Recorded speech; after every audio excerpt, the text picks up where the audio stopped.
Ayan, bumili ako ng kakainin namin kasi nakakaya makikain eh pag walang dala.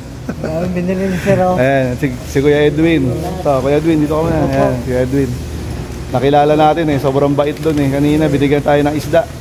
Pagkikain ako doon, kapal mooks tayo. Ang dami na binili po.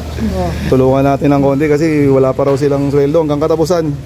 Abot yata to. Pati yung pagkaroon ng hospital, bill ng hospital, Kuya. Sir na ang nagbayad. Mura lang yan, may insurance ka eh. Ayun nga mga boss, nakilala ko nga si Kuya Edwin at saka si Kuya Cirilo dito nga sa may Corniche. Naikwento nga nila sa akin na meron silang konting problema, kaya nakapag-share din tayo kahit paano. Tara mga boss, at samahan nyo nga ako sa hindi malilimutang experience ko na ito. Let's go!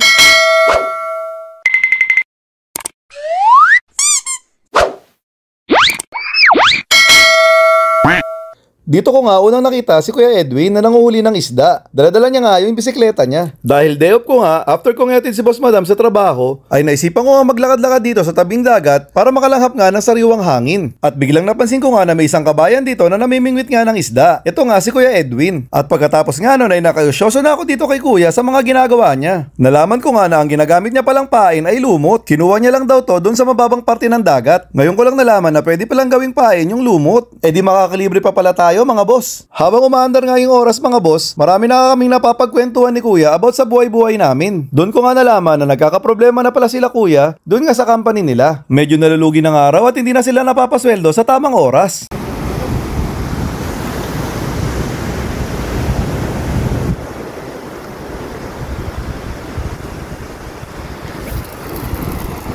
Sanay na nga si Kuya manghuli ng isda dito. Nakahuli si Kuya.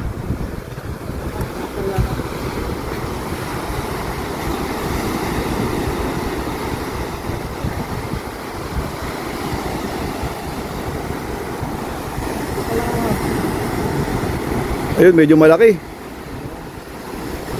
Oo nga, malaki siya. Huli ka. Yun, ang laki. Nice. Laki. Yan, may pangano ka na. Masarap ba yan, Kuya? Masarap po ito.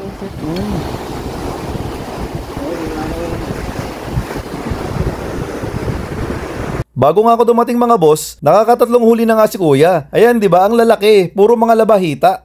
Maliit kasi. Ayun, nakahuli na naman. Kuya. Medyo maliit kasi, no?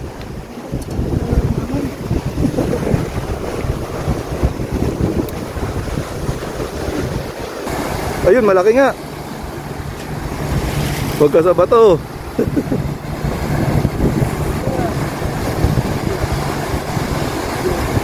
Ayun. Medyo malaki, Kuya.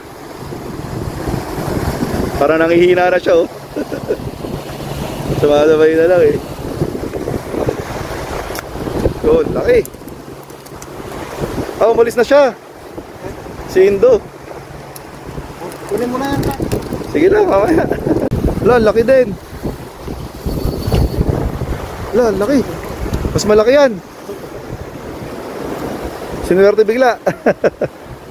Pag ganitong hali lang. Hali na, gutom na. Ayan o, magkasinlaki. Galing. Habang hinihintay ko nga si Kuyang matapos sa pamimingwit niya, ay nagplano na nga ako na dadaan kami sa supermarket para nga mabilang ko sila ng mga basic needs. Kaso nga lang may biglang aksidenteng nangyari kay Kuya. Natusok siya sa isang daliri niya ng sima at medyo bumaon nga yun mga boss. Sabi ko nga sa kanya, ay hahatid ko na muna siya para nga makauwi siya kagad at matulungan siya nung kasama niya na matanggal yung sima. Kaso nga lang, nagpapalit pa rin siyang magbisikleta. Kaya sabi ko sa kanya, susundan ko na nga lang siya kasi nag-aalala nga ako. Kaso nga lang mga boss, naiwan ako ni Kuya kasi nga yung mga dinadaanan niya hindi kasya yung kotse kaya dali-dali akong nagmaneho. At buti naman mga boss, nakita ko pa rin siya kahit napakalayo na nga ng distansya niya sa akin. Kaya yan mga boss, sumama nga ako paakyat dito nga sa accommodation nila para nga makita ko kung paano nga yung gagawin sa kanya. Ayun nga mga boss, nagpasya na nga lang kami na dalhin siya sa ospital kasi nga medyo delikado talaga siya. At salamat sa Diyos, meron nga ospital na malapit nga dito sa accommodation nila kaya dito na kami nagpunta. Mahaba ba ito ano? Kasi nandito yung dulo. Yung isa. Salamat po. Huwag mo muna itong tanggalin, hahigpitan ko na itong bukas mo itong tanggalin. Tapos lagyan mo na lang ng ko. Huwag muna pa sa'yo, sir. Oo. ب 509 تقدم إلى كاونتر. Nandito si sir eh. Tumulong. Tumulong sa akin. Pagkatapos nga naming masikaso lahat sa ospital ay dumaan muna kami dito saglit sa supermarket para nga makapag-share ako sa kanila ng konting pagkain. Bilang bawi ko rin kay kuya kasi napakabait niya kanina, binigyan niya talaga ako ng isda. Ayan, bumili ako ng kakainin namin kasi nakakaya makikain eh pag walang dala. Binili ni sir oh. Ayan, si Kuya Edwin. Ito, Kuya Edwin, dito kami. Ayan, si Kuya Edwin. Nakilala natin eh, sobrang bait doon eh. Kanina binigyan tayo ng isda. Tsaka si Kuya ano. Kuya ano nga? Binili si Rilo. Ayan, Rino? Si Rilo. Cirilo, yan, si Kuya Cirilo, yan. Mga dyan sila sa tapat ng Red Sea lang. Yan, makikikain ako dun. Kapal mooks tayo. Yan. Ang dami na binili po. Oh. Yan, tulungan natin ng konti kasi wala pa raw silang sweldo hanggang katapusan. Abot yata to. Pati yung pagkano ng hospital oh.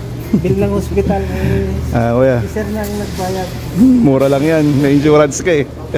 Yan, dito na kami sa accommodation nila kuya. Makikikain ako dito. Ayan sila kuya. Hirap na ano po. Mas maganda po yung accommodation namin sa Diba? Oh. National Day ngayon eh. Dahil pinabili ni sir oh. Lahat ito. Kundi nga yan.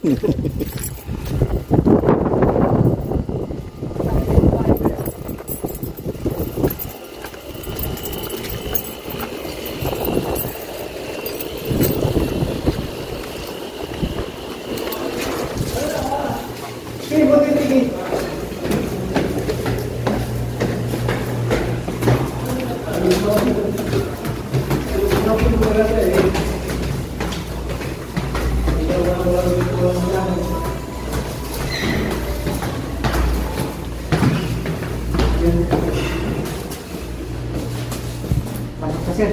Sige.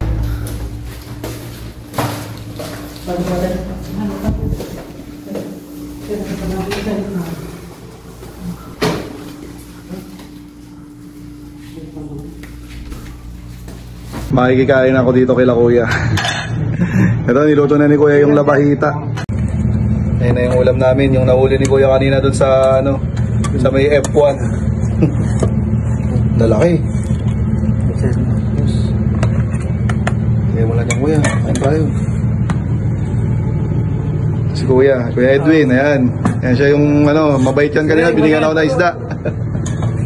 Ano po? Ayan. Kain tayo. Ang dami niyang binili sa amin, si sir. Kaya nagpapasalamat kami sa kanya kasi wala pa kaming sahod. Ngayon ay nagbigay siya ng bigas, mga ulam. Bigay siya ng may kapal sa amin kasi wala pa kaming sahod. Salamat, sir. Wala nga naman po kuya. Ayan yung pagkain natin, sarap po. Kain ng probinsya. Ayun mga boss, napakasarap nga sa pakiramdam na nakatulong nga tayo sa kapwa nating kabayan dito. God bless sa inyo, Kuya Edwin at Kuya Cirilo. At sa mga iba nyo pang kasamahan dyan na mga kabayan din natin. Mag-iingat po kayo lagi sa trabaho. At sana bigyan tayo pare-parehas ng lakas para makayanan pa nga natin yung mga pagsubok dito sa abroad. At sa mga boss ko dyan, salamat sa panonood nyo. Bye-bye!